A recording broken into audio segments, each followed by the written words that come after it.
Wow, this national park is north of the Arctic Circle. How do you even get there? Is it like a polar bear or narwhal Uber? Hey, what's up World Wide Web? Welcome back to the channel where we explore my mind and the world. So I mentioned in one of my videos that in 2017, the Canadian government will be waiving all entrance fees to all Canadian national parks and historic sites. Click right here to watch how you can get your pass for free. Last year, Parks Canada has cited over 14 million visitors that visited all of their national parks. So which one should you visit? Well, we all know the very famous Jasper National Park and the Banff National Park located in Alberta. Banff having over 4 million visitors and Jasper having over 2 million visitors. These are the most popular Canadian national parks. And why wouldn't they be? Because they give such gorgeous and breathtaking views and amazing hiking trails. But for the province of Alberta, I'd like to give a shout out to Elk Island National Park, which is just outside of Edmonton.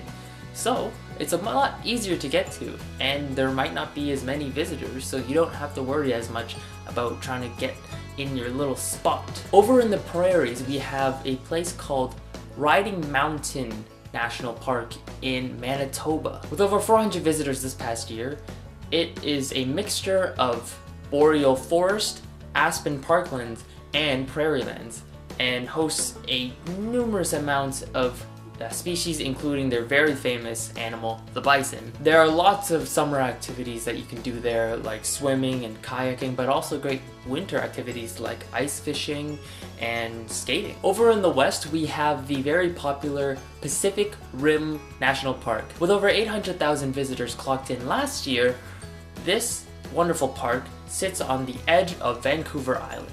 It hosts a brilliant landscape for kayakers and wonderful beaches with brilliant views of the Pacific Ocean. Over in Quebec, you have the ever-popular Saginaw St. Lawrence Park, which clocked in at over 1 million visitors last year. There you can go scuba diving, whale watching, and also kayaking. For Ontarians like myself, you have the very famous Bruce Peninsula Park with over 300,000 visitors a year. You have activities like hiking and swimming, and it's also located right next to the Fathom 5 Marine Conservation. But the place that I want to go is a place called Point Pelee National Park, which clocked in at over 300,000 visitors. It is the southernmost point of Canada, and it is very wonderful for anyone who's into bird watching or photography or geocaching.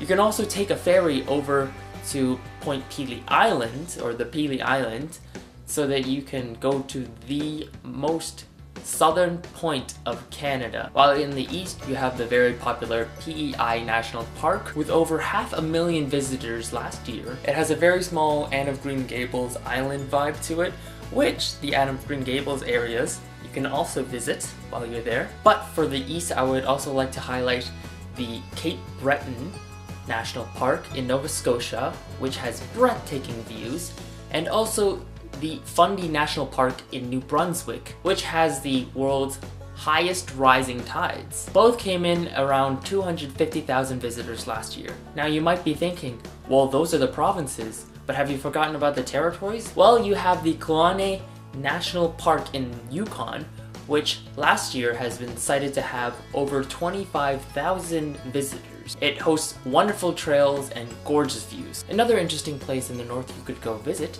is the Tuktuk Nugait National Park in Northwest Territories, and I'm very sorry if I botched any of these names. Last year, Parks Canada has cited that there were a total number of 4 visitors last year.